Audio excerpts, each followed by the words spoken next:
Yo, what's up everybody? Once again, it's Brand Man Sean and Harry High 732 hit me up on Instagram and said, Brand Man, what's the trade-off between dropping one album per year versus dropping 2 projects per year? Is it really worth it? Etc, etc, etc. Let's get to that answer. So let's start with the fact that after the content is fully created and ready to go, there is one thing that is most important: awareness. Getting it out to the public, as many of the right people as possible. But then within that awareness, there are 3 ways that you make that happen. Numero uno is effort, 2 is money, and 3 is resources. And when I say resources in this case, it's a little bit more general. We're talking about people and whatever other random assets you might have that might be able to benefit to you getting people's attention. Now let me start here. There is no way I can just drop some kind of one-size-fits-all knowledge saying that you should just drop 1 project a year, or you should drop 2 projects a year, or 3 projects a year, and that fits everybody.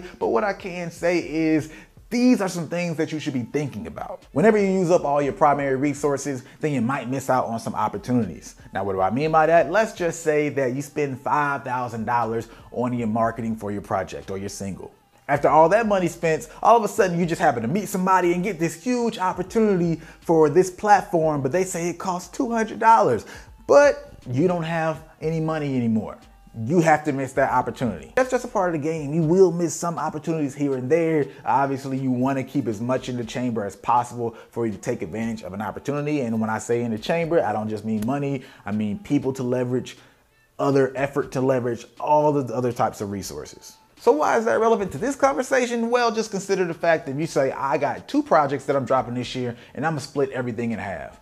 $500 towards this project, $500 towards this project. Now, hopefully it's more money than that, but the point is, if you do that, you might not be able to give as big of a push that gets it to a certain level. But if you put 1,000 on one project and you don't put out the next music, then essentially you are taking less shots, which means you have less of a chance of hitting on something. If you just drop 1 project, then you're technically taking less shots, which means there's less chances of you making it big. Everything is a trade-off. Someone might say, what if I drop this 1 project and then I drop the 2nd project and all of a sudden some of the things on my first project start taking off, but I already have another one off? That's all cool. If you have something catching, it's catching. Yeah, you might not have the money to double down on it, but remember, if it's really good content, if it's great content, you actually can make it pop again later. Now that stuff is out in the marketplace, you see what's working, take a step back. As you get the money that you need, you can now put it in those places that work the best. Translation, whichever songs are moving the best on their own, whichever ones seem like, oh snap, this one might be a hit, I didn't realize it, that's the song that you're going to put all your resources back into once you get the opportunity to again. And then on the bright side slash not so bright side, a lot of times we think a project or these songs are gonna be huge.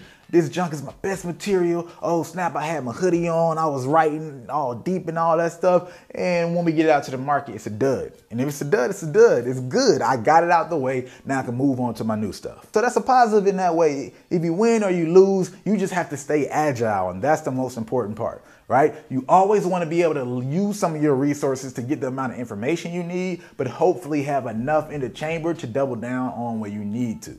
But if you can't do it immediately, at least you got the information on what worked for you and which singles might be worth pushing further than you already pushed them.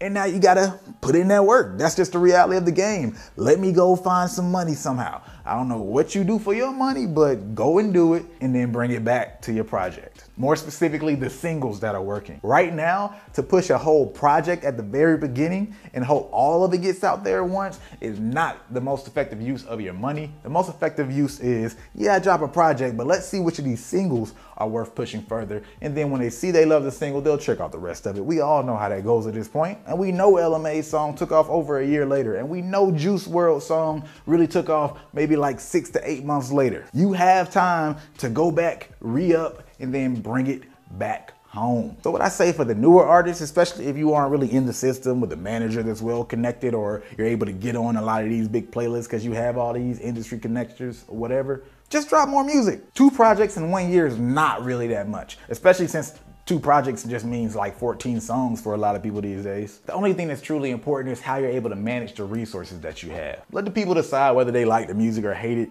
They'll figure that out. It's up to you to take that information and use your resources to give them more of what they like. And even more than that, take what they like that you're doing and give that thing to more people. But of course, y'all get that already. Y'all so smart. Look at y'all. And don't forget, every Sunday for the rest of this year, 2018, I will be answering questions on IG, so follow me at BrandmanSean. And other than that, if you like this video, go ahead and hit that like button. If you like it, you might as well share it. And if you're not subscribed, you know what to do.